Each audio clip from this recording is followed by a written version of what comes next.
शिशु जी कहते ऐसे मनुष्यों श्री पंडित जी को भी पुत्र हुआ नहीं है, लेकिन लेकिन पुत्र प्राप्त होने के बाद जो सुख मिलना चाहिए न वह सुख इनको आज ही प्राप्त। क्यों? क्योंकि इनको विश्वास है कि वृथा न होई देव निष्पाणी। माता पिता की, गुरुओं की, संतों की, बुढ़ बुजुर्गों की बाणियां कभी झूठी नहीं होती। शिशु जी कहते ऐसे ऋषियों गुरु के वचन प्रतीत न जेही सपने सुख संपत्ति नहीं थी। जिसको माता पिता के, गुरुओं के, संतों के, बुढ़ बुजुर्गों के वचनों पर विश्वास नहीं है न वह सुख तो क्या सुख की छाया भी नहीं पाएगा। और पंडित जी की ब्राह्मणी धुंधली है। अपनी सहेली से बड़ी सुनती हो पंडित जी एक फल लाए हैं, उनका कहना इसको खा लोगी तो सुंदर पुत्र को जन्म दोगी, लेकिन मैं खाऊंगी नहीं। वो बोली क्यों? बोले इसलिए कि फल को अगर खा ली तो गर्भ रह जाएगा, और यदि गर्भ रह गया तो उस बच्चे के चलते भोजन कम करना पड़ेगा। अच्छा, जब गर्भ रहेगा तो भोजन तो कम करना पड़ेगा। इस मानव तन में खाने को मिला, फिर मानव तन मिले कि नहीं मिले, इसलिए जो कुछ मिलता खाए जाओ खाए जाओ खाए जाओ, छोड़ना नहीं है। धुंधली बोली चलिए ठीक है, अगर कदाचित मैं बच्चे के चलते भोजन कम कर भी ली तो उस बच्चे का भार ढोना पड़ेगा, वजन। अच्छा, अगर उस वजन को भी ढोली तो जब बच्चे को जन्म देने का समय आएगा तो देखभाल करने के लिए ननद भी लानी पड़ेगी, और ननद अगर कलयुगी निकली तो सब लेके चली गई तो टेंशन पड़ जाएगा और टेंशन हो जाएगा।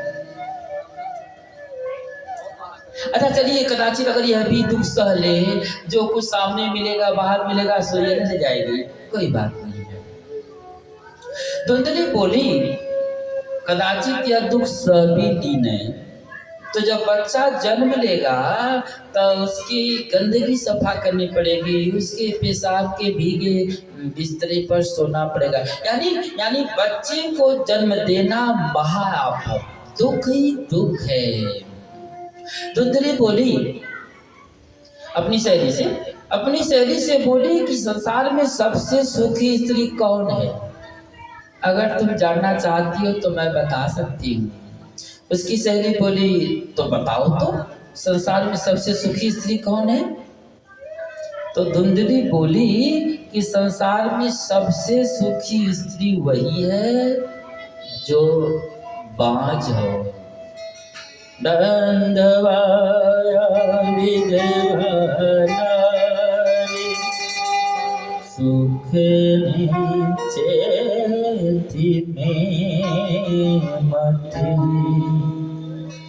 संसार में सबसे सुखी स्त्री वही है जो बांझ हो। क्यों? अच्छा, अगर घर में कोई रोने वाला होगा तब ना उसके लिए कमाना होगा, कुछ लाना होगा, कुछ देखना होगा। जब घर में कोई खाने वाला है ही नहीं तो कमाए क्यों, दिल्ली पर जा क्यों जाएगा? अच्छा, घर में कोई रोने वाला है नहीं तो फिर टेंशन किस बात की? जब मन में आया चला गया शहर नाच देखने, ऑर्केस्ट्रा देखने, घूमने। मन में आया तो घूम लिया, जी में आया तो आया, नहीं तो रह लिया वही। तो सबसे संसार में सबसे सुखी स्त्री वही है जो निसंतान हो, बेटा बेटी कुछ नहीं हो। इसकी सही बड़ी सुनो, तुम गर्भ धारण करने का बहाना बनाए रखो। मैं इसी महीने में गर्भ धारण की हूं, समय पाकर के जब मैं बच्चे को जन्म दूंगी तो तुझे दे दूंगी। हाँ सुनो, कभी कभी संत महात्मा लोग ठग भी लेते हैं।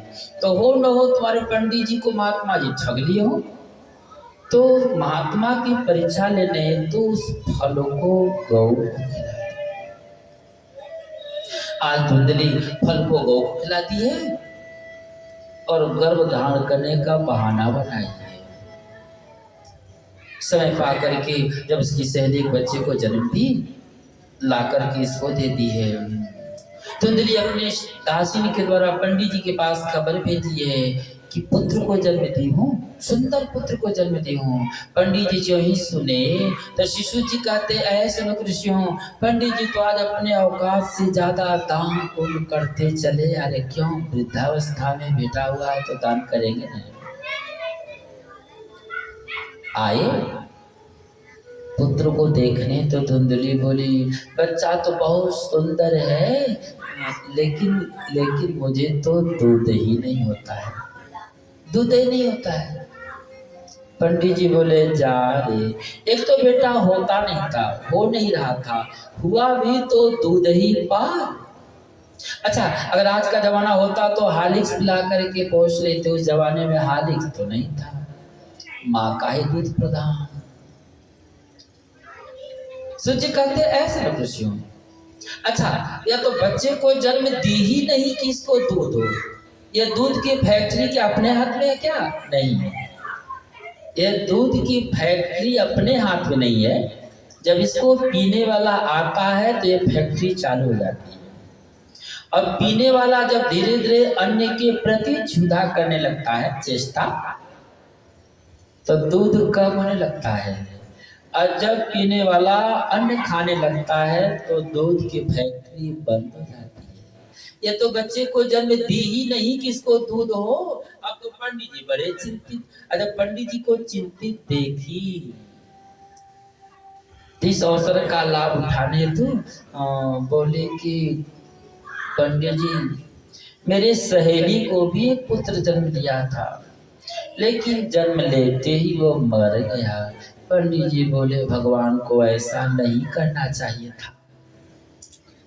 पंडित जी को जब दुखी देखी तो मजबूरी का लाभ उठाने है तो बोली कि पंडित जी, यदि मेरी सहेली के खर्चा का आप वहन करें तो मेरे बच्चे को दूध पिला सकती है। पंडित जी बोले, जल्दी करो ना, अरे गौ भी खरीदने जाऊंगा तो कोई 10-5 रुपए में तो नहीं मिलेगा। सूची कहते ऐसे ऋषियों, पंडित जी को क्या पता कि यहाँ पे क्या सब हुआ है, लेकिन पंडित जी तो अति प्रसन्न है। सूची कहते ऐसे ऋषियों, बच्चे को जन्म देना महायातक, बड़ी झेल है, टेंशन है, लेकिन जब नामकरण करने का समय आया तो अपने नाम से संबंधित अपने पुत्र का नाम रखिए, ताकि मेरे चले जाने के बाद भी मेरा नाम बना रहे। इसका नाम है धुंधली, तो अपने पुत्र का नाम रखिए धुंधकारी। धुआं हो आकार जिसका।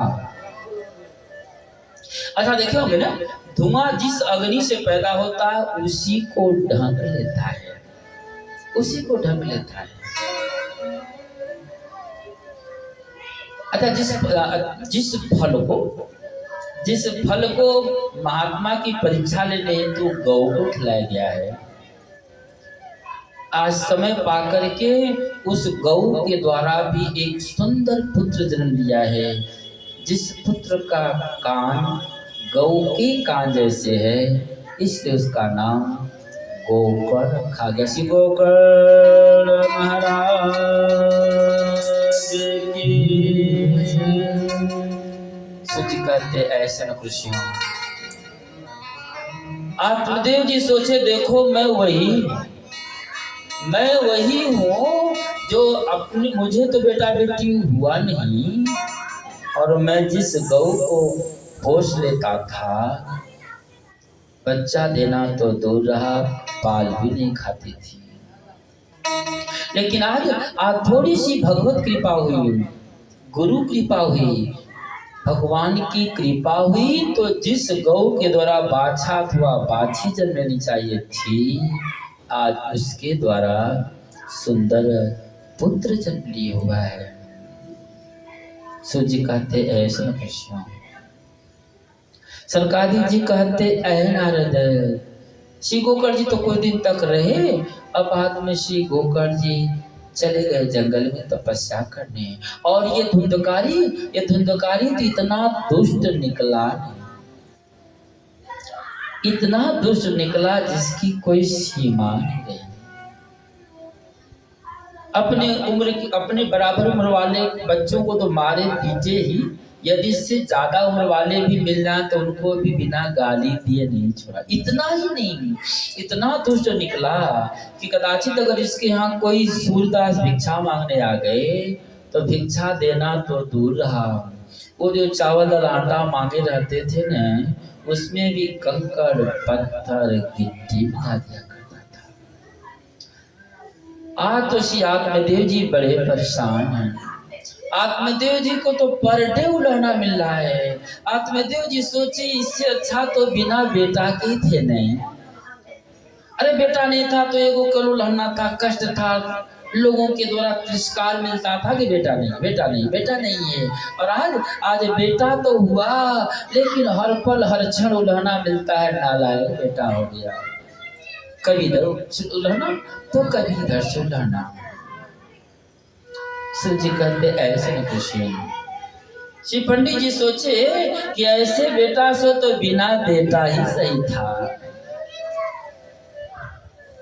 आज बड़े परेशान हैं। सूची कहते ऐसे न कृष्यों, पूत सपूत तका धन संचय, अपूत कपूत तका धन संचय। अच्छा, पुत्र को जो जन्म देते हैं तो क्या पुत्र का जन्म देना बहुत ज्यादा जरूरी है क्या? नहीं। तो फिर पुत्र को जन्म क्यों दे? तो बोले पुत्र को केवल एक पहलू पे जन्म देना जरूरी है कि वह मरने के समय मुख में गंगा जल दे और मरणोपरांत की वह अग्नि दान करे। इसलिए पुत्र का जन्म देना जरूरी है। पुत्र का अर्थ पु से पुंग नामक नर, त्र से त्राण, त्राण माने रक्षा। जो पुंग नामक नरक से अपने पूर्वजों की रक्षा करे, उसी का नाम पुत्र है। सूची कहते ऐसे न कृष्यों, लीक गाड़ी चले, लीक ही चले सपूत, लीक छोड़ तीनों चले, सायक सूर कपूत। लीक माने रास्ता होता है। अच्छा, चाहे चरपहिया गाड़ी हो चाहे दो पहिया गाड़ी हो, वह तभी चलेगी जब रास्ता बना हो, सुंदर हो। अच्छा, दो पहिया गाड़ी है और आप यदि आग में डाल ले जा रहे हैं तो स्वाभाविक है कुछ न कुछ बिगड़ेगी, भंगठी लगेगा, पैसा खर्चा होगा। तो चाहे चार पहिया गाड़ी हो या दो पहिया गाड़ी हो, उसको चलाने के लिए रास्ता चाहिए, मार्ग। और सुपुत्र, बोले सुपुत्र उसे कहते हैं जो अपने पूर्वजों के द्वारा बनाए हुए रास्ते पर, मार्ग पे चले, अपने बाप दादा की जगह जमीन को बढ़ावे, संपत्ति के बढ़ावे, मान प्रतिष्ठा को बढ़ावे, उसका नाम सुपुत्र है। बोले भैया महंगाई बहुत बढ़ गई है, जमीन कोई रुपया 2 रुपया में तो नहीं मिलेगा, तो फिर पढ़ाया नहीं तब बोले अगर नहीं बढ़ा सका तो यथावत बनाए रखे उसका भी नाम सुपुत्र है। अपने बाप दादा के जगह जमीन को, संपत्ति को, मान प्रतिष्ठा को, यश को यथावत बनाए रखे उसका नाम भी सुपुत्र है। बोले लीक छोड़ तीनों चले, शायर सूरज कपूर। अच्छा देखे होंगे कभी लोग अपना बना हुआ गाते हैं, दूसरे को बना हुआ नहीं गाते। वीर जिस रास्ते से जाता उस रास्ते से वापस नहीं होता, रास्ता बदल देता है। कुपुत्र नालायक बेटा, एक तो कुछ कमाया नहीं, दूसरे अपने बाप दादा का सब जगह जमीन बेच दिया, दारू में, गांजा में, जुआ में अपने बाप दादा की जगह जमीन को, संपत्ति को बेचकर सत्यानाश कर दिया। उसको क्या कहेंगे? पुत्र कहेंगे क्या?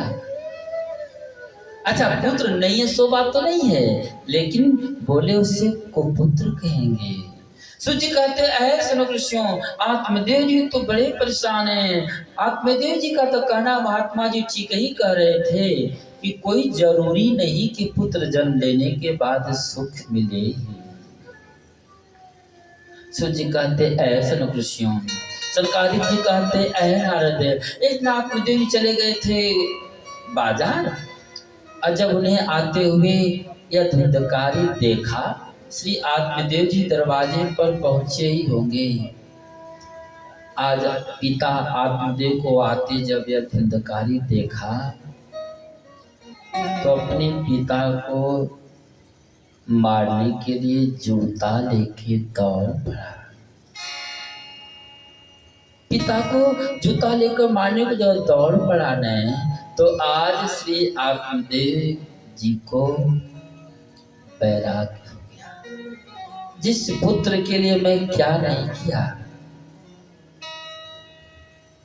आज वह मुझे ही मारने को। अच्छा अगर बेटा कहे पिता से कि बिना मारे नहीं छोड़ूंगा, तो वह मार लिया कि मारेगा तब मारना हुआ। अगर बेटा बाप को कह दे कि बिना मारे नहीं छोड़ूंगा या इतनी मार मारूंगा कि दिमाग ठंडा हो जाएगा, तो बेटा वो मार लिया कि मारेगा तब समझेंगे मारेगा। सूर्य कहते ऐसे न कृष्ण, आज आत्मदेव जी बेचारे घर त्याग करके जिधर पुत्र गोकर्ण रह रहा है जंगल में आए। बोले ऐ गोकर्ण, तुम्हारा भाई धुंधकारी तो वहां अत्याचारी निकल गया। आज श्री गोकर्ण जी पिता आत्मदेव को आए देखे तो उनको ज्ञान उपदेश कर रहे हैं। गोकर्ण जी मानो कहना चाहते हैं ऐ पिताश्री, आप तो व्यर्थ में पुत्र पुत्र कह रखे हैं। ऐ पिताश्री, और ये संसार ही असार है, असार खल संसार दुख रोटी मोह कह सुत कश्य धनम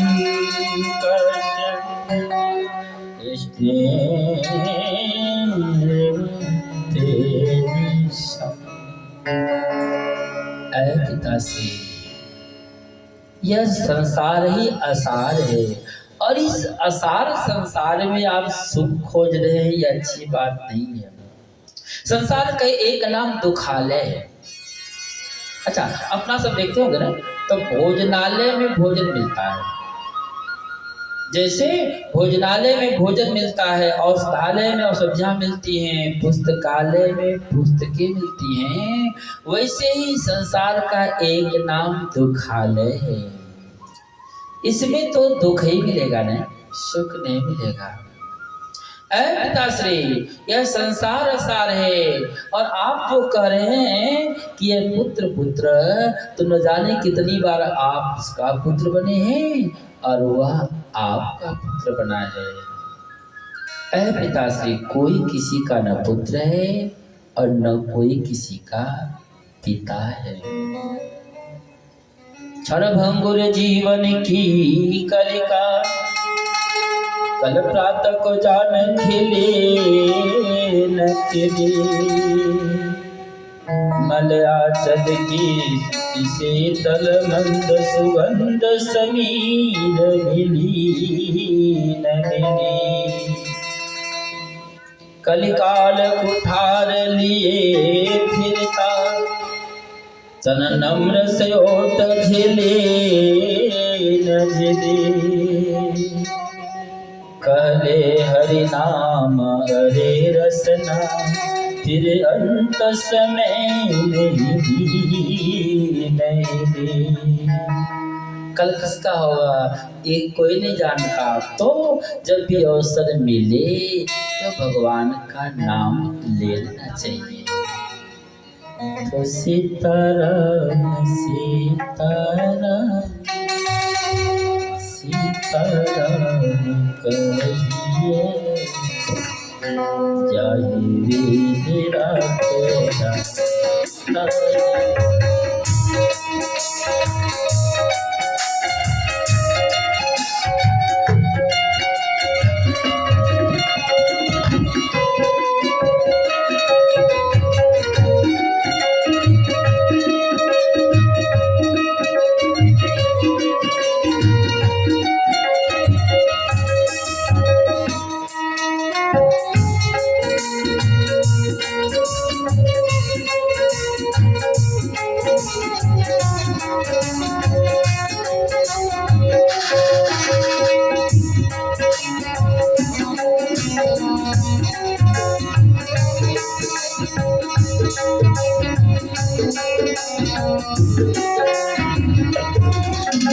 मुख में हो राम नाम, साधु सेवा हाथ में। मुख में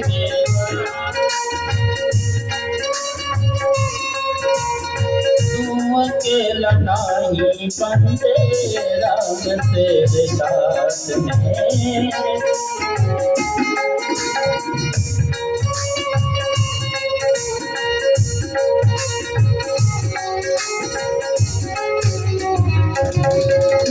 मुख में हो राम नाम, साधु सेवा हाथ में। मुख में हो राम, तू अकेला नाही बंदे, राम तेरे साथ में। तू अकेला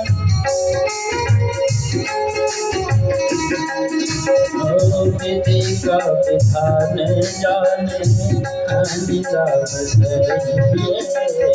विधि का विधान करे रीत राखेला, ताहि रीत रहिए।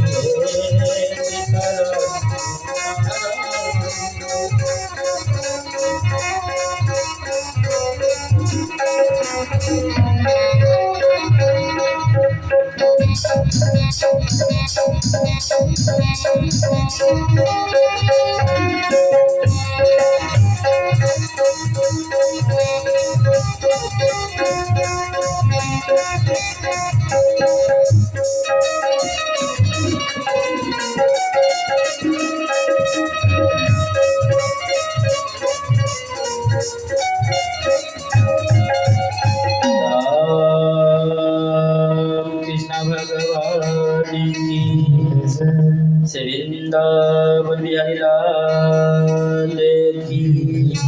शिशु जी कहते ऐ सुनो कृष्णों, नीति है कि उपजे पूत पिता के कर में और खेती।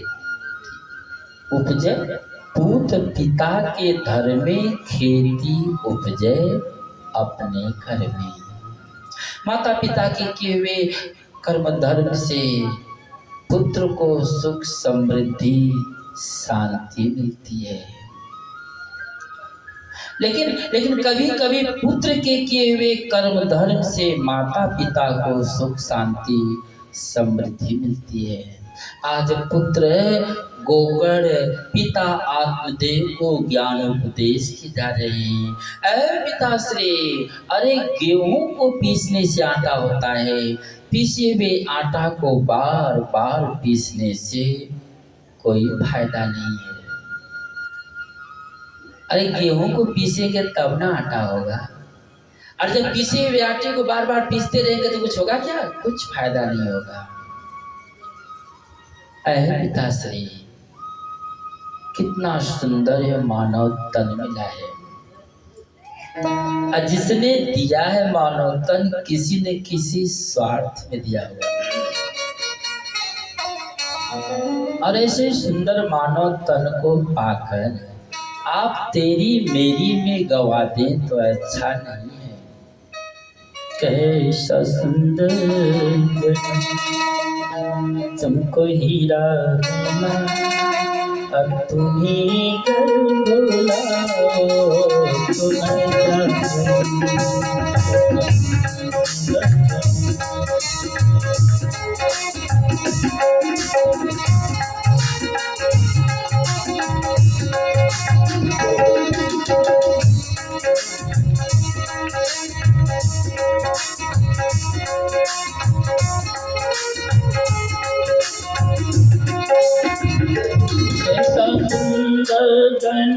तुमको हीरा मिला, अब तुम्ही घर भुलाओ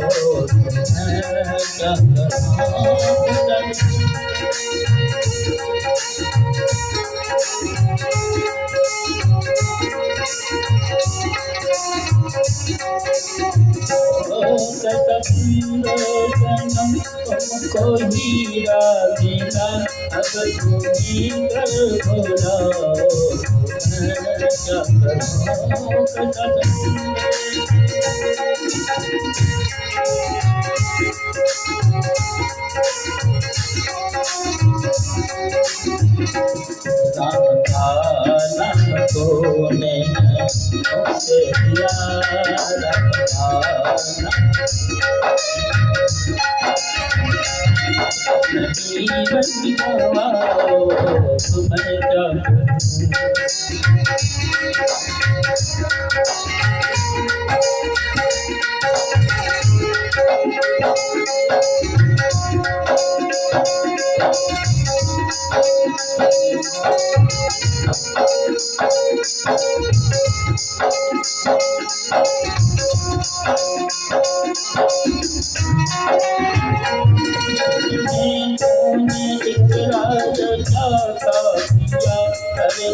माया के बस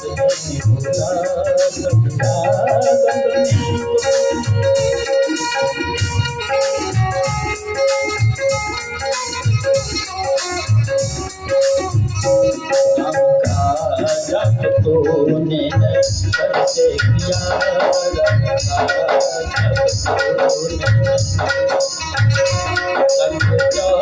से जाओ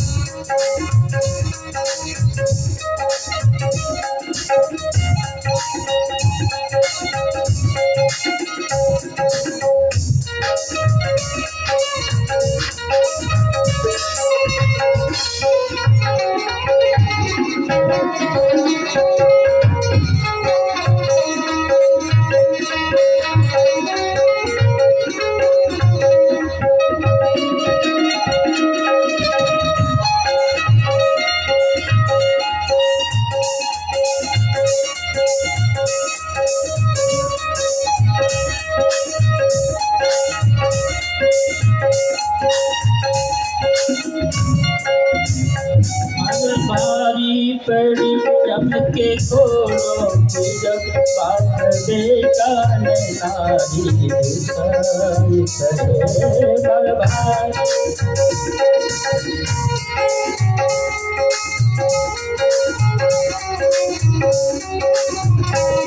मरमारी पड़ी जम के घोड़ों की जब बात बेटा नारी करे बर्बाद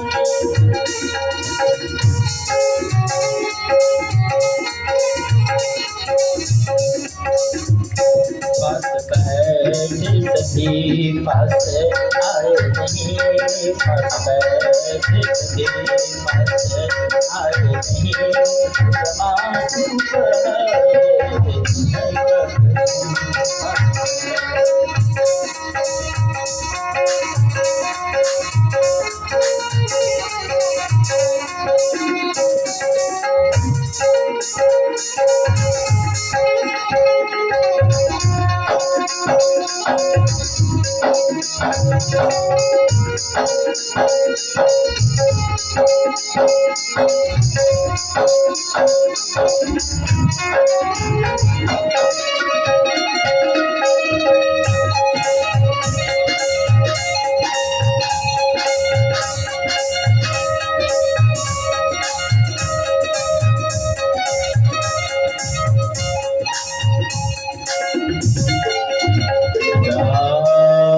कृष्ण भगवान की जय, वृंदावन बिहारी लाल की।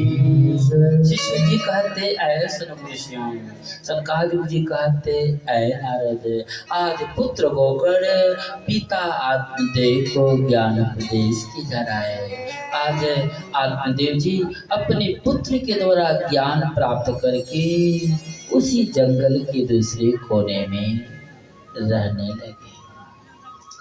अब घर पे तो बची माँ, पिता से तो छुट्टी मिल गया, बची माँ है। तो शिशु जी कहते ऐ सुनो ऋषियों, यह धुंधकारी अपने माँ को मार के घर में सूखा कुआं था उसी में डाल दिया और शहर आया। आज शहर से 4 वेश्याओं को लेके आया हुआ है और घर में लाके रख दिया। अच्छा, माँ बाप थे, डांटते फटकारते थे तो शहर जाना पड़ी। अब तो कोई बोलने वाला रहा नहीं, तो शहर से 4 वेश्याओं को ले आया और घर में ही रख लिया। अच्छा, ये 4 वेश्याएं क्या हैं? कभी तर्क किए हैं? एक काम, क्रोध, लोभ और मोह, यही 4 वेश्याएं। शिशु जी कहते ऐ सनुकृष्यों, जब यह जीव रूपी धुंधकारी सत्कर्म रूपी कर्म करना चाहता है तो यह काम, क्रोध, लोभ और मोह रूपी वेश्याएं इस जीव रूपी धुंधकारी को सुंदर सत्कर्म नहीं करने देती। ये चारों वेश्याएं सोची, यह काम धाम तो करता नहीं है, अपने बाप दादा के जगह जमीन को बेच करके हम सबों का परवरिश करता है। और जब जगह जमीन समाप्त हो जाएगा तो यह गहना बेचेगा, आभूषण। और जब गहना समाप्त हो जाएगा तब यह बर्तन बेचेगा। अच्छा, आज के जमाने में तो स्टील ही स्टील है। जमाना पहले तो खाखर था ना, फुलिया बर्तन। लोग बर्तन को गिरवी रख करके अपना काम चलाते थे, नहीं चलाते थे। और जब बर्तन समाप्त हो जाएगा तब ये भीख मांगेगा, और इसको भीख भी नहीं मिलेगी। क्यों? क्योंकि भीख भी मांगने की कला होती है, इसको भीख भी नहीं मिलेगा। तब फिर हम सबों का परवरिश कैसे होगा? सूर्य जी कहते ऐ सनुकृष्यों, ये तो वेश्याएं ही नहीं, जिनके सैया का ही नहीं ठिकाना, उनके जीवन का क्या ठिकाना। ये आपस में चारों विचार की, इससे अच्छा इसको मारकर इसका धन लेके चले जाना चाहिए। अब तो रात्रि के समय इसको मारना शुरू की तो मरने का नाम नहीं लेता है, तो इसके मुख में अग्नि का अंगारा डाल डाल के इसको मार डाले। आंगन में खड्डा खोदी, उसी में उसको ढक दी और सब धन लेकर के भाग गई। सुबह लेट तक दरवाजा जब नहीं खोला, सभी पड़ोसिया इकट्ठा हुए, दरवाजा खोल के देखते हैं तो आंगन में चारों तरफ खून का छींटा पड़ा है। तब देखते हैं कि आंगन में नई मिट्टी खोद कर ढकी गई है, और जब उसको खोदते हैं तो देखते हैं इसमें तो धुंधकारी भरा पड़ा है। यानी ये समझने में देर नहीं लगा कि वेश्याएं इसको मारकर धन लेके चली गई। सूर्य कहते ऐसा लक्ष्य। आज श्री गोकर्ण जी को मालूम हुआ कि मेरे भाई धुंधकारी को ये बेस्याएं मारकर चली गई, मेरे भाई की अकाल मृत्यु हुई है। तो आज अपने भाई के उद्धार हेतु गया में आके पिंडदान किए, बद्रिकाश्रम में पिंडदान किए और आए हैं अपने घर। और जब रात्रि विश्राम करना चाहते हैं, क्यों? अच्छा, घर कैसा भी हो लेकिन घर घर है न, घर घर है। कितना हो विदेश में जाकर बढ़िया सुख संपत्ति पाले, धन दौलत बना ले, महल दो महल बना, लेकिन घर घर है।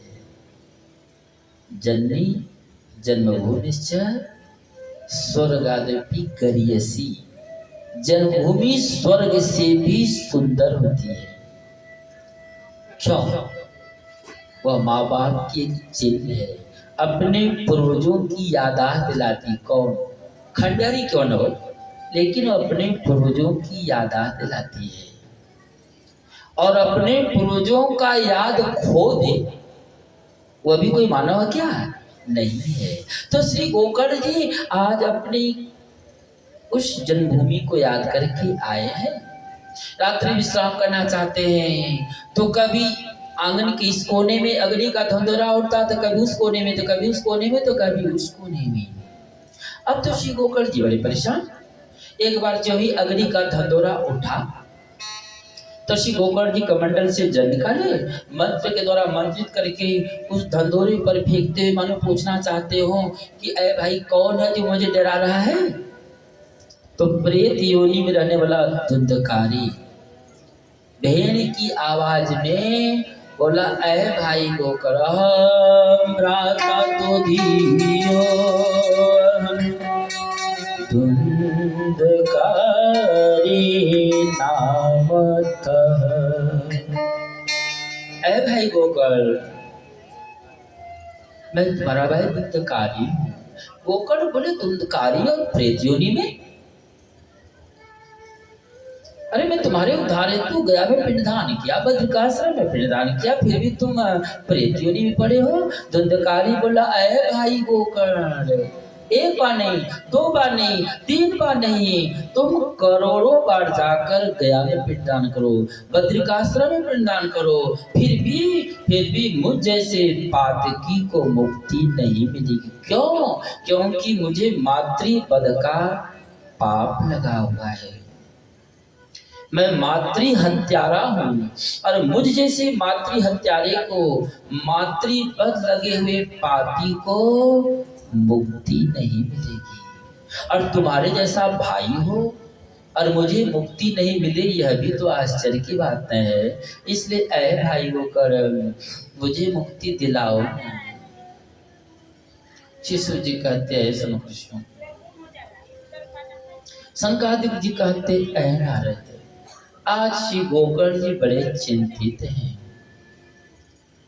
गोकर्ण जी की परेशानी को देख करके आकाशवाणी हुई, ऐ गोकर्ण, अपने भाई धुंधकारी को प्रेत योनि से मुक्ति देना चाहते हो तो भागवत कथा सुना। भागवत कथा। अब तो गोकर्ण जी बोले, हो गया। अच्छा, जो चीज अपने ही नहीं मालूम हो तो दूसरे को लोग क्या देंगे? अच्छा, अपने पास जो वस्तु रहेगी लोग वही तो बांटेंगे, और जो अपने पास ही नहीं है तो दूसरे को बांटेंगे क्या? एगो ब्रह्मचारी काशी से पढ़ के चलने लगा। काशी से पढ़ के बेचारा तैयार हुआ तो सोचा, अच्छा पढ़ाई का फल क्या है? अपने पास रख लेना? नहीं, पढ़ाई का फल है कि दूसरे को ज्ञान देकर प्रकाशित करना। तो आज ब्रह्मचारी लड़का कपड़ा में भागवत पुस्तक बांध लिया, कंधे पे रख लिया, ट्रेन में बैठ के चल पड़ा। सुनाना तो है। एक बहुत बढ़िया स्टेशन देखा, उतरा, सामने बहुत सुंदर गांव दिखाई पड़ी, गया। अब सोचा कि किसको कहेंगे भागवत कराने के लिए, सुनने के लिए। तो दिमाग लगाया कि यहाँ के उपरोहित जी हैं, उनके पास चलना चाहिए। उपरोहित जी के पास पहुंचा, बोला, पंडित जी हम ब्रह्मचारी काशी से आए हैं, भागवत कथा करते हैं, तो किसी यजमान से कहिए ना व्यवस्था कर ले, सुन ले। वो पुरोहित जी बोले जा रे, अरे भागवत क्या होती है मैं नहीं जानता, मेरा बाप नहीं जाना, मेरा दादा नहीं जाना, तो मेरा यजमान क्या सुनेगा, भागो। चले आते हैं सब भागवत सुनाने। ब्रह्मचारी जी बोले नहीं जानते हैं तभी तो सुनाने आया हूँ, सुन लीजिए, सुनवा लीजिए। अच्छा ब्रह्म पुरोहित नहीं हाथ लगने दिया, तो ब्रह्मचारी बोला कम से कम जाति के नाम पे भी तो कम से कम ध्यान दीजिए नहीं। अच्छा वो पुरोहित जी बेचारे क्या करते, काशी से आया है, जात भाई, अच्छा जात का नाम तो दुनिया में हर जगह है। तो ब्रह्मचारी को लेके आया अपने यजमान के यहाँ, जो गांव का मर्डर था।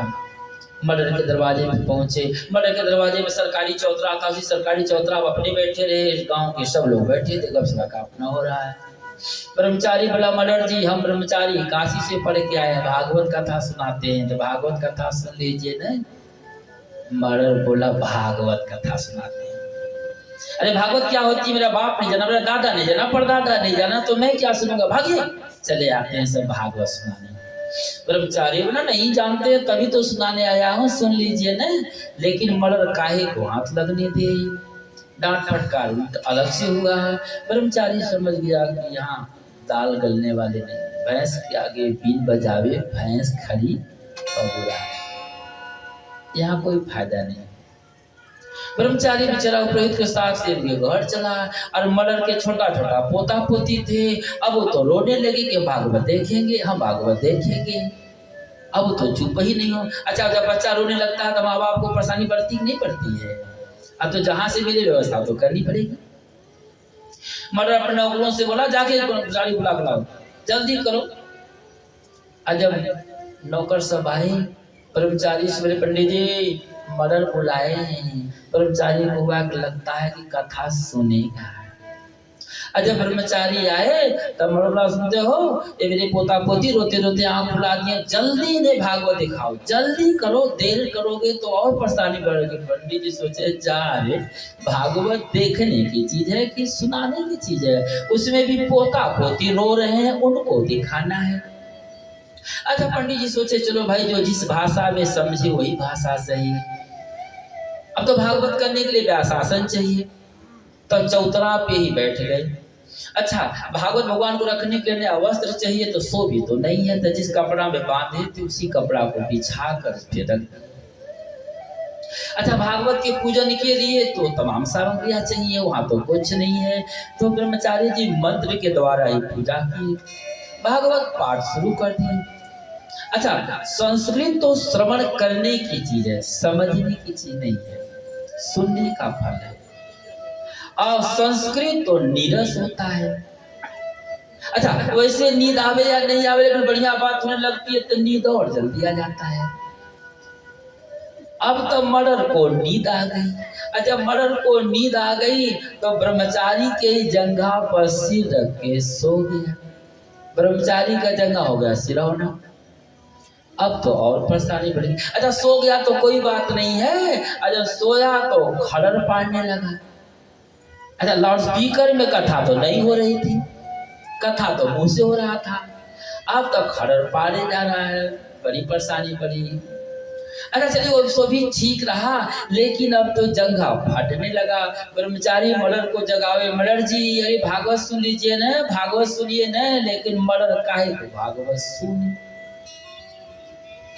अच्छा सुने या नहीं सुने, लेकिन जंघा तो फटे जा रहा, उठाना तो पड़ेगा। ब्रह्मचारी बेचारा जबरदस्ती मर्डर को उठाया। जब जबरदस्ती मर्डर को उठाया तो आज तक तो मर्डर को कोई नहीं जगाया था, और यह जगा दिया। मर्डर बोला जा रे, सोया हुआ जगा दिया। मर्डर ब्रह्मचारी के गाल पर ये चमेटा लगाया, चट्टा जगा दिया तू। ब्रह्मचारी सोचा तो जो होगा देखा जाएगा। ब्रह्मचारियों बेचारा था दही चूड़ा खा करके बढ़िया तंदुरुस्त था। ब्रह्मचारी भी मर्डर के गाल पे दिया एक चमेटा, और जब एक चमेटा दिया तो क्या करेगा, मर्डर छोड़ दिया, क्या उसका घर है, दरवाजा है, गाँव समाज है, तो छोड़ेगा तो नहीं। अब तो मर्डर भी देने लगा, अब तो घुसा शुरू, दे घुसा तो दे घुसा। अब लोग कहने लगे हाँ अब भागवत शुरू हो गया, अब भागवत शुरू हो गया। अब तो हथाबाई करते करते बगल में खड्डा था, उसी में गिर पड़ा। मर्डर के छाती पर बैठा ब्रह्मचारी देह घुसा दिया जा रहा है। लोग तो ऊपर से हंस रहे हैं। हाँ, अब भागवत शुरू हो गया, अब भागवत शुरू हो गया। मर्राई जब देखी, आगे हाथ जोड़े बोली, ऐ भागवत महारानी, मेरा सुहाग बचा दीजिए न, छोड़ दीजिए न। ब्रह्मचारी समझ गया सब एक ही स्कूल में पढ़े। ब्रह्मचारी बोला, भागवत महारानी जिसके ऊपर चढ़ जाती हैं बिना प्राण लिए नहीं छोड़ती हैं। अब तो मर्राई हाथ जोड़े, नहीं भागवत महारानी छोड़ दीजिए न। ब्रह्मचारी बोला, भागवत महारानी तब छोड़ेगी जब 20 गो 2000 का गड्डी देगी। तो 20 गड्डी 2000 का। अच्छा, कमाना तो था नहीं, जहाँ तहाँ से टका ला के रखा हुआ था गोदरेज में। लाई 20 गो गड्डी 2000 का। और ब्रह्मचारी से बोली, भागवत महारानी ये टका रहा, जल्दी गिराओ। नीचे गिराई, ललका झोली में ब्रह्मचारी रख लिया। बोला, सीढ़ी डालो, तो सीढ़ी डाला। सीढ़ी पे चढ़ के ब्रह्मचारी बाहर निकला, गुरु जी को साथ किया, दोनों आधा आधा बांट दिए, चले गए।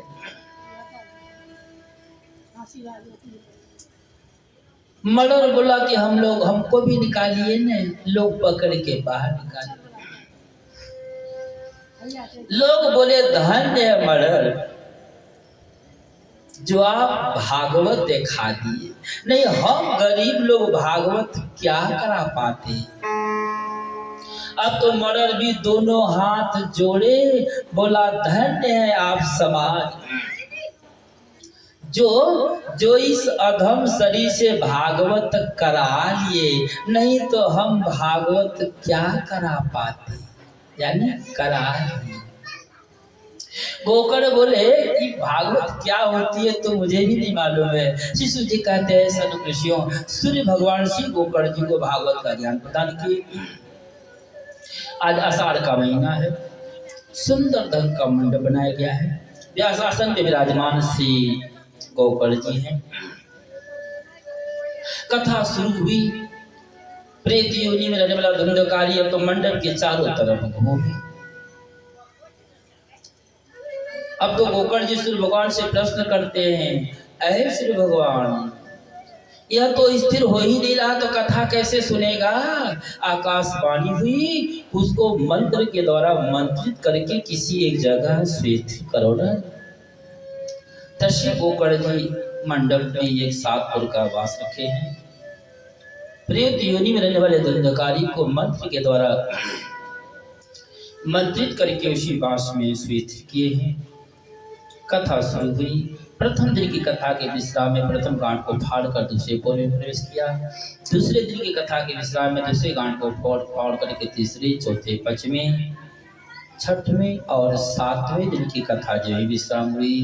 प्रेत योनि में रहने वाला धुंधकारी 7वें गांठ को फाड़ करके दिव्य स्वरूप धारण करके बाहर निकला। देवलोक से सुंदर विमान आया। उसी विमान पर बैठकर देखते ही देखते भगवान के परम धाम को चला गया। श्री कृष्ण भगवान की वृंदावन बिहारी लाल की। शिशु जी कहते ऐसे संकादिक जी कहते ऐ नारद। अब तो श्री गोकर्ण जी को बड़ी परेशानी होने लगी। गोकर्ण जी श्री भगवान से प्रश्न करते हैं, ऐ श्री भगवान, कथा सुनने वाले श्रोता तमाम थे, लेकिन विमान केवल एक आया। तो मैं आपसे जानना चाहा कि कथा दोष है कि श्रवण दोष है। आकाशवाणी हुई, ऐ गोकर्ण, कथा दोष नहीं है, श्रवण दोष है। अरे प्रेत योनि में रहने वाला धुंधकारी जिस प्रकार से मन बुद्धि चित्त तीनों एकाग्र करके कथा सुन किया गया, यदि वैसे ही सभी लोग कथा सुने होते तो सबके लिए भी माना था। आरत काह न करे कर्म, मरता क्या नहीं करता। यानी जिस प्रकार से प्रेत योनि में रहने वाला धुंधकारी कथा सुनाना है, अगर सब लोग वैसे सुने होते तो सबके लिए भी माना था।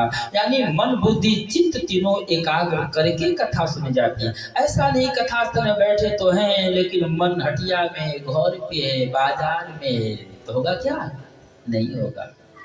मन बुद्धि चित्त तीनों चाहिए। चिकोकड़ जी बोले तीन खटपट, तीन विकट, हाँ 3 आदमी तो खटपट होता ना, 3 टिकट महाविकट। अच्छा, अपना सा गांव और देहात में भी कहते हैं कि 3 फूटा का घर नहीं चलता है, गिर पड़ेगा। जिस किसी व्यवस्था में 3 मुपुरुष हो गए वो व्यवस्था नहीं चलेगा। जिस घर में 3 गो मालिक हो गए वो घर नहीं चलेगा, कहते हैं ना। तो बोले भैया 3 क्या करेंगे? आकाशवाणी हुई ऐगो कौन, मन बुद्धि चित्त तीनों एकाग्र चाहिए। क्यों? मन प्रश्नोत्तर करेगा, क्या पूछना है क्या नहीं पूछना है, क्या सुनना है क्या नहीं सुनना है। और बुद्धि निश्चयात्मक बुद्धि है, निर्णय करेगी क्या सही है क्या गलत है। क्यों?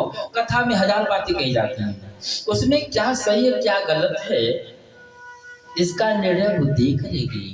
और जब निर्णय हो गया तो चित्त धारण करता है। अच्छा, भोजन कितना सुंदर बना हो और उसको ग्रहण नहीं करे, यानी खाए नहीं, तो शरीर में खून बनेगा क्या? नहीं बनेगा। वैसे ही कथा श्रवण की जाए, उसको ग्रहण किया जाए तब नहीं। अच्छा, नहीं सो लड़ी तो कम से कम सवांश भी, तब तो फायदा हो।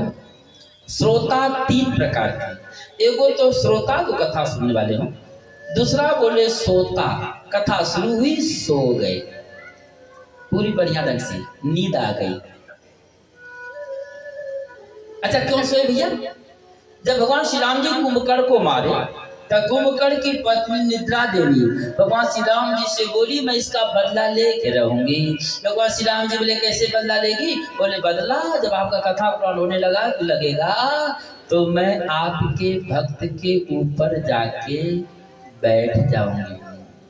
उनको नींद आ जाएगी, और नींद आ जाएगी तो कथा नहीं सुनेंगे, और जब कथा नहीं सुनेंगे तो उनकी व्यथा दूर होगी नहीं, और जब व्यथा दूर नहीं होगी तो आपके चिल्ला चाटी तो नहीं बढ़ेंगे, आपकी संख्या नहीं बढ़ेगी।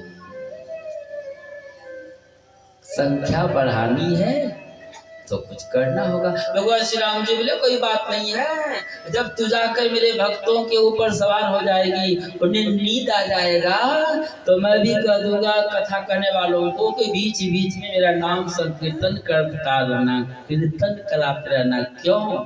ताकि ये निद्रा देवी का दाल नहीं गले। अच्छा, time is more money. Time कितनी कीमती है सब लोग जानते हैं। जब इतनी कीमती टाइम को, समय को हम लोग व्यतीत कर रहे हैं, खर्च कर रहे हैं, तो उसका उपयोग करना चाहिए। बेला अमृत गया आलसी सो रहा बन अभागा, साथी सारे जगे तोड़ जागा।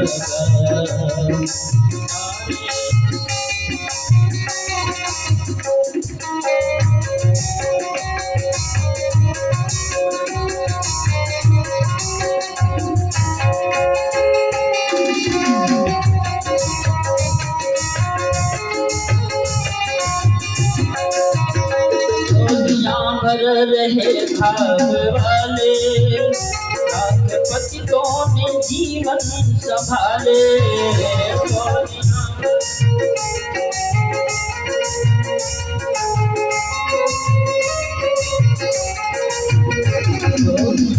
रहे भाग वाले पतितों ने जीवन संभाले।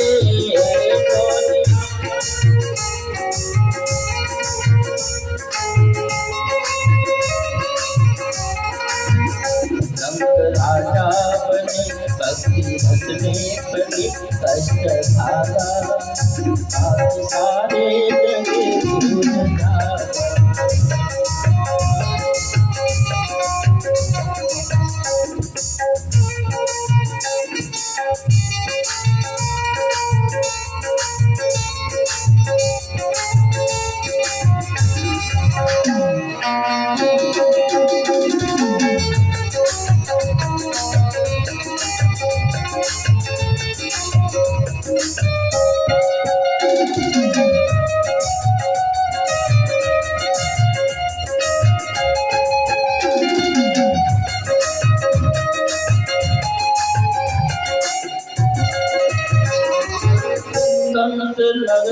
है पाया, आरती बन के हीरा गवाया।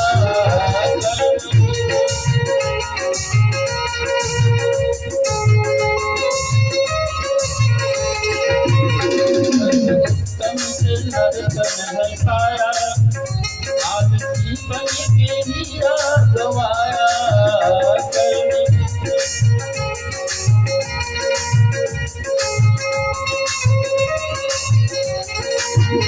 बंदे बंदे बंदे अपनी छठी धागा, सारे जगे तो धागा।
कृष्ण भगवान की, वृंदावन बिहारी लाल की। शिशु जी कहते ऐ सनकृष्यों, सनकादिक जी कहते ऐ नारद।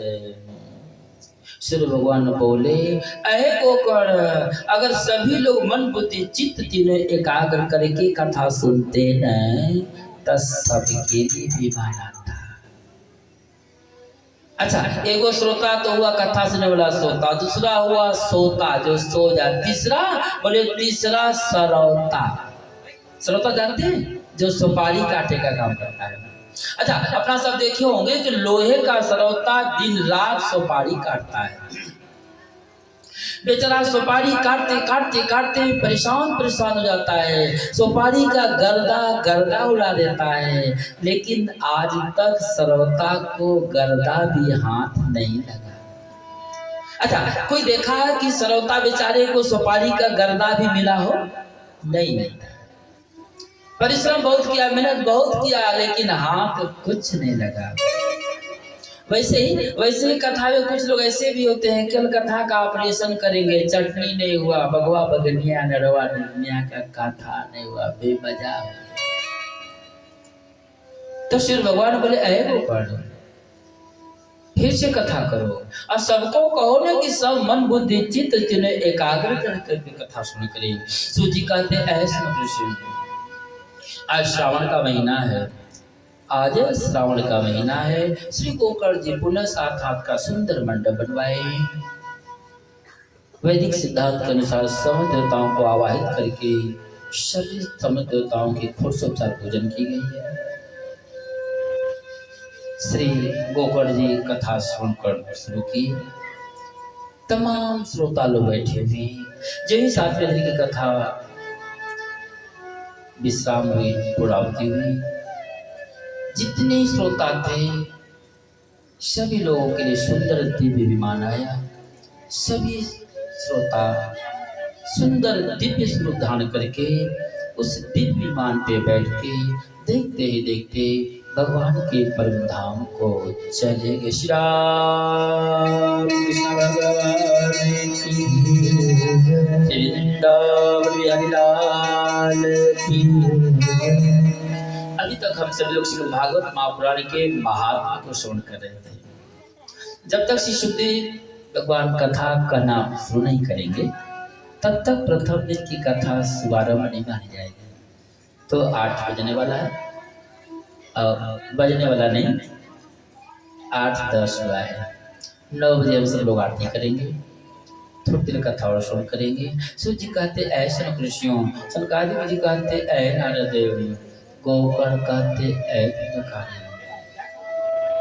महाभारत के प्रसंग में कौरव कि सभी लोग मारे गए। कौरवों में केवल 3 बचे हैं। दुर्योधन जिसकी डांट टूटी हुई है, कृपाचार्य बचे हैं, गुरु द्रोणाचार्य पुत्र अश्वत्थामा बचा है। जब तक कि अश्वत्थामा बार बार कहा करता था दुर्योधन से, अरे दुर्योधन मुझे सेनापति बनाओ ना, मैं तुझे विजयी बना दूंगा। लेकिन भीष्म पितामह, गुरु द्रोणाचार्य, महारथी कर्ण, इन तमाम महारथियों के रहते अश्वत्थामा को सेनापति बनाना संभव नहीं था। लेकिन अब तो कोई रहा नहीं। तो आज के युद्ध में दुर्योधन अश्वत्थामा को सेनापति का तिलक किया है और सेनापति का पद पाया हुआ अश्वत्थामा आज पांडवों का वध करने हेतु चल पड़ा। एक वृक्ष के नीचे विश्राम कर रहा है, रात्रि है नहीं, रात्रि हो चुकी है। एक वृक्ष के नीचे विश्राम कर रहा है तो देखता क्या है, उस वृक्ष के ऊपर एक उल्लू पक्षी है, वह बाज पक्षी को मार दिया। अश्वत्थामा सोचा, जा रे, वह बाज पक्षी जो अपने से बड़े पक्षी को मारने में सक्षम है, उस बाज पक्षी को ये साधारण उल्लू मार रहा। इसका मतलब केवल एक है क्या, कि उल्लू को रात्रि में दिखाई पड़ रहा है और बाज को दिखाई नहीं पड़ रहा है। उल्लू को रात्रि का बल है, अभिप्राय कि पांडवों के ऊपर धर्म युद्ध करके विजय पाना संभव नहीं है। तो पांडवों के ऊपर विजय पाने के लिए अधर्म युद्ध करना होगा। तो रात्रि में ही चल पड़ा और भगवान कृष्ण आज पांडवों को संध्या के समय ही यह कह करके शिविर से लेकर बाहर चले गए कि चलो आज कुछ विशेष बातें की जाएंगी। तो पांडवों को लेकर के उसी कुरुक्षेत्र में जंगल के दूसरे किनारे पे चले गए हैं। आज अश्वत्थामा आया तो 5 को चादर ओढ़ के सोए देखा, तो पांडवों को ही समझ करके 5 का सिर काट के उसी चादर में लपेट के लेके आए हुआ है। और दुर्योधन से कहता, अरे दुर्योधन, आज तुम्हारे 5 शत्रु समाप्त हो गए। ये रहा तुम्हारे 5 शत्रुओं का सिर यानी मुंड। आज दुर्योधन जब देखा ना, तब दुर्योधन के खुशी का ठिकाना नहीं रहा। दुर्योधन सोचा, चलो अंत ही सही, अंत में ही क्यों न मेरे शत्रु मारे गए, लेकिन कम से कम मारे तो गए। अति प्रसन्न है। अच्छा, दुर्योधन को सबसे ज्यादा दुश्मनी भीम से है। दुर्योधन बोला, अश्वत्थामा, मैं तो भीम को अपने हाथ से मार नहीं सका, तो कम से कम उसके मुंडा को अपने हाथ से मसल कर उसे मारने का सुख तो पा सकूं। तो भीम का मुंडा जो है मुझे दे दो। तो जो सबसे बड़ा मुंडा था आज अश्वत्थामा चादर में लिपेटे हुए ही जब दुर्योधन को दिया, दुर्योधन उसे भीम का मुंडा समझ करके जो ही जोर से उसको फिसलना चाहा, मसलना चाहा, तो वह तो पुच्छ पुच्छ करके फूट गया। दुर्योधन कहता, अश्वत्थामा, जो भीम इतना बड़ा खलीफा था, उस भीम का मुंडा इतना आसान से पुछ पुछ करके फूट जाए? तो चादर हटाओ तो। जब चादर हटा के देखता है तो ये तो भीम कहाँ, ये तो भीम का पुत्र है। जब 5 चादर को हटा कर देखता है तो 5 पांडवों के 5 पुत्र हैं। दुर्योधन कहता है, जा रे अश्वत्थामा, अरे दुश्मनी तो हम भाइयों में थी, दुश्मनी तो हम भाइयों में थी। ये बच्चे क्या बिगाड़े थे, ये बच्चे क्या बिगाड़े थे? ये बच्चे तो हमारे वंश के दीपक थे। अरे मेरे कौरवों में तो कोई रहा नहीं, कम से कम इन पांडवों के बच्चे हमारे वंश के दीपक थे। अरे तुम तो मेरे वंश का दीपक ही बुझा दिया। दुश्मनी तो भाइयों में थी, ये बच्चे क्या बिगाड़े थे। शिशु जी कहते ऐसा खुश। दुर्योधन को श्राप कहिए अथवा वरदान कहिए, उसको मिला हुआ है कि हर्ष विषाद दोनों एक साथ होगा, उसकी मृत्यु हो जाएगी। अभी अभी प्रसन्नता थी कि पांचों पांडव मारे गए, और तत्क्षण जब देखा कि पांचों पांडवों के पांचों पुत्र मारे गए, तो इसको अपार कष्ट हुआ कि अब तो मेरा वंश ही समाप्त हो गया। अब मेरे वंश में दीपक जलाने वाला कोई नहीं रहा। और हर्ष विषाद दोनों एक साथ हुआ, दुर्योधन की मृत्यु हो गई। और इधर द्रौपदी मानो चीख चिल्ला रही है। भगवान कृष्ण जब पांडवों को लेकर आए, जब भीम देखे द्रौपदी को रोते गाते चीखते चिल्लाते, तो इस बाल हत्यारे को मृत्यु दंड देने की शपथ खाए। अर्जुन प्रतिज्ञा किए हैं, इस बाल हत्यारे को जीवित नहीं छोड़ूंगा। आज भगवान कृष्ण अर्जुन को रथ पर बैठा करके अश्वत्थामा की तरफ जब आए, अश्वत्थामा जब अपनी तरफ आते अर्जुन को देखा तो ब्रह्मास्त्र चला दिया। भगवान कृष्ण बोले, अर्जुन अश्वत्थामा मार तो जानता है लेकिन संहार नहीं जानता, और तुम मार संहार दोनों जानते हो, तो अपने ब्रह्मास्त्र से अश्वत्थामा के ब्रह्मास्त्र को वापस कर लो। आज अर्जुन अश्वत्थामा के ब्रह्मास्त्र को वापस खींच लिए, अश्वत्थामा को बंदी बना करके ले आए हैं द्रौपदी के सामने। और मानो द्रौपदी से कहना चाहते हो, ऐ द्रौपदी यह तुम्हारा अपराधी है, इसे तुम जो सजा दोगी वही दी जाएगी। और जब द्रौपदी देखी अश्वत्थामा को बंदी बने हुए, तो द्रौपदी कहती है, ऐ अर्जुन इसे छोड़ दो। क्यों? अगर इसे मार डालोगे नहीं तो भी मेरा पुत्र जीवित नहीं होगा, और मैं नहीं चाहती कि जैसे मैं अपने पुत्र के वियोग में रो रही हूं, वैसे ही दूसरी भी कोई मां रोए, यह मैं नहीं चाहती। इसे मारने पर मेरा पुत्र जीवित भी नहीं होगा, और वैसे भी हमारे पुत्र मारे गए हैं तो मेरी देखभाल करने के लिए तुम लोग हो। और इसकी माँ का तो देखभाल करने वाला कोई रहा नहीं। क्यों? इसके पिता को पहले ही आप लोग मार डाले। जब इसे मार डालेंगे तो इसकी माँ का देखभाल करने वाला कोई नहीं रहेगा। और वैसे भी यह गुरुपुत्र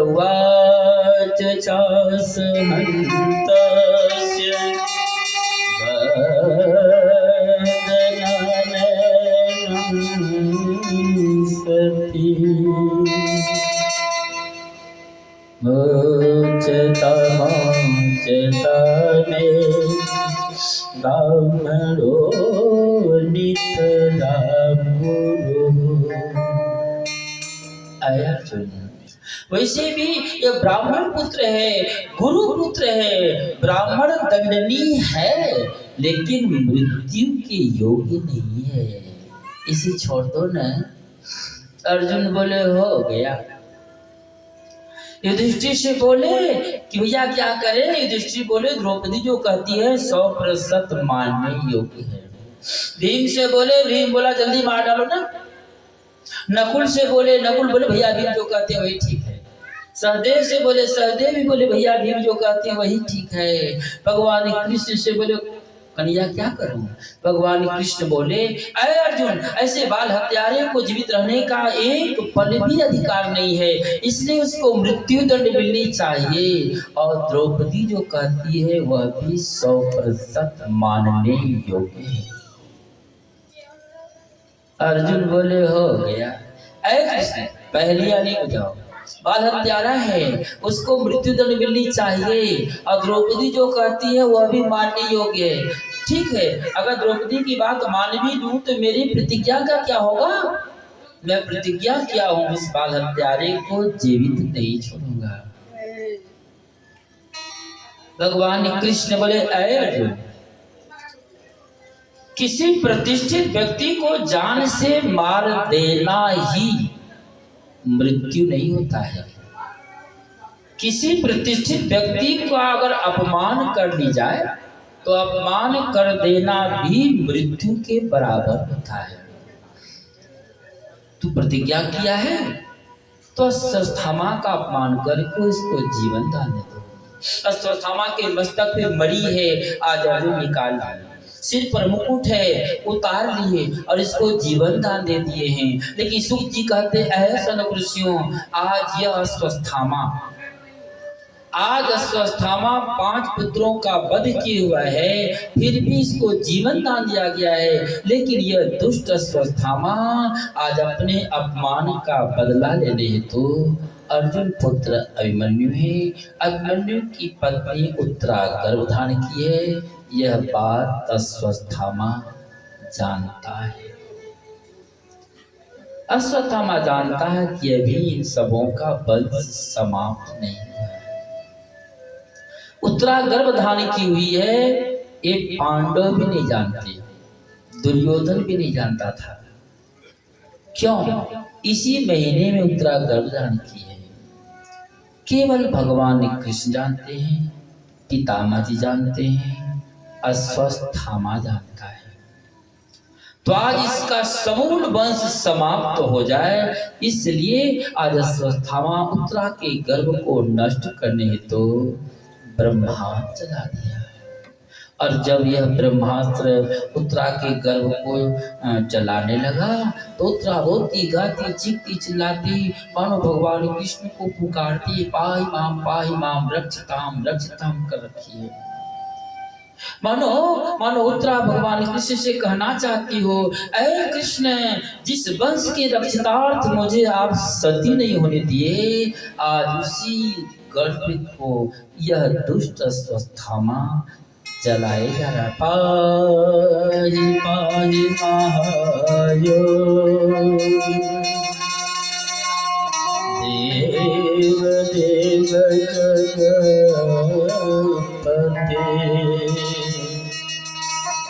नान्यं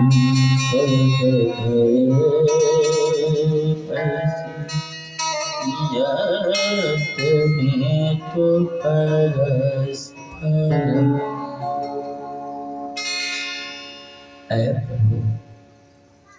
यह दुष्ट अश्वत्थामा मेरे गर्भ को नष्ट किया जा रहा है। सूर्य कहते ऐसे ऋषियों, भगवान कृष्ण उस उत्तरा के गर्भ में प्रवेश करके चक्षु दर्शन के द्वारा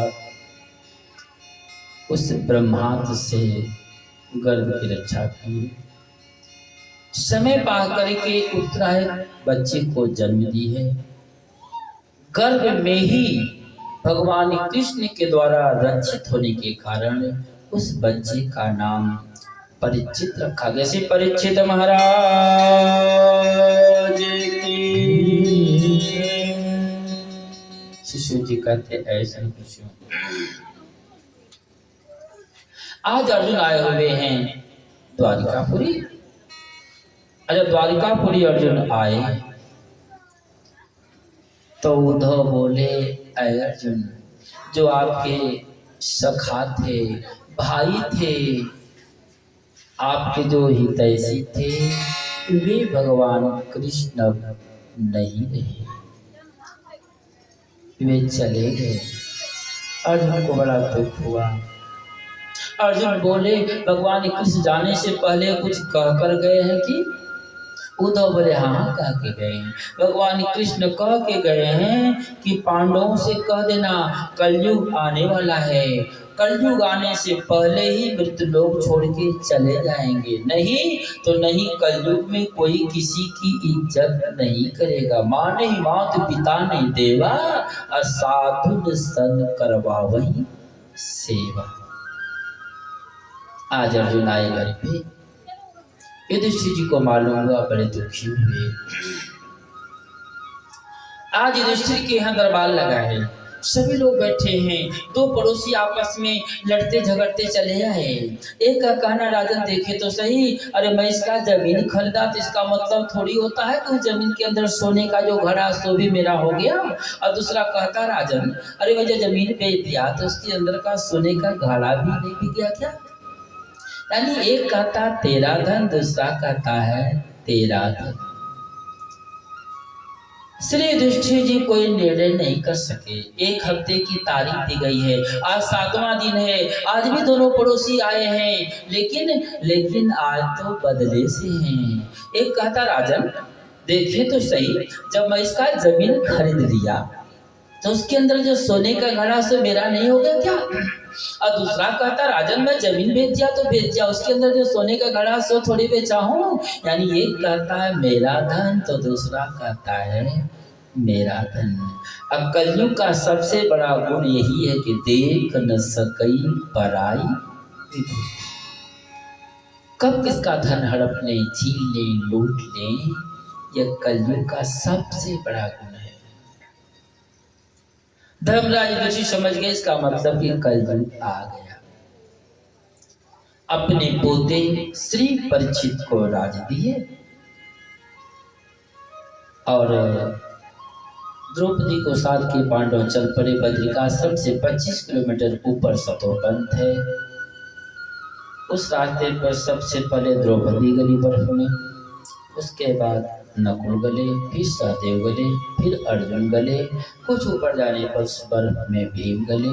बचे धर्मराज युधिष्ठिर नरक का दर्शन करते हुए सशरीर स्वर्ग लोक को चले गए। श्री राम कृष्ण भगवान की जय। श्री वृंदावन बिहारी लाल की जय। तो जी कहते ऐसा न खुशियों। आज परीक्षित जी घोड़े पर बैठ के, आज परीक्षित जी घोड़े पर बैठ करके नगर भ्रमण करने चले जा रहे हैं। तो देखते क्या है कि एक बैल है जिसके पास केवल एक पैर है, 3 पैर नहीं है। वह एक ही पैर पे भागी जा रहा है। उसके पीछे एक गऊ है, वह भी भागती जा रही है। उसके पीछे कसाई हाथ में तलवार लिए हुए दौड़ाया जा रहा है। श्री परीक्षित जी समझ गए कि इसका मतलब कि यही कलयुग है। सुने थे, देखे। परीक्षित जी घोड़े पर बैठकर नगर भ्रमण करने जा रहे थे। क्यों? नगर की देखभाल स्वतः करनी चाहिए। योग्य राजा वही है जो अपने प्रजाओं की देखभाल स्वतः करता हो। एक बार धर्मराज युधिष्ठिर के राज्य कोष में एक चोर चोरी कर लिया और पकड़ लिया गया। जब पकड़ लिया गया तो श्री युधिष्ठिर जी कितनी सजा दें, क्या सजा दें, निर्णय नहीं कर पाए। अच्छा, अगर ज्यादा सजा दे देते हैं तो प्रजाएं कहेंगी कि राजा दुष्ट है, प्रजाओं पर शासन करता है। यदि कम सजा देंगे तो प्रजाएं कहेंगी कि राजा लापरवाह है, और लापरवाह होने का परिणाम कि प्रजाएं उदंड हो जाएंगी। तो उचित सजा देनी है। तो एक श्वेत द्वीप का राजा है। आज धर्मराज युधिष्ठिर उस चोर को कौन सी सजा दें, यह जानने हेतु आए हैं श्वेत द्वीप में। और श्वेत द्वीप के राजा का नियम है कि वह मृतलोक वासियों के सामने सामना बात नहीं करता है। धर्मराज युधिष्ठिर पहुंचे, नौकरी को द्वारा मालूम हुआ तो बीच में पर्दा लगा दिया। पर्दा के अंदर श्वेत द्वीप का राजा है, अब पर्दे के बाहर धर्मराज युधिष्ठिर है। श्वेत द्वीप का राजा पूछा, क्या नाम है? पिता का क्या नाम है? किस काम से आए हो?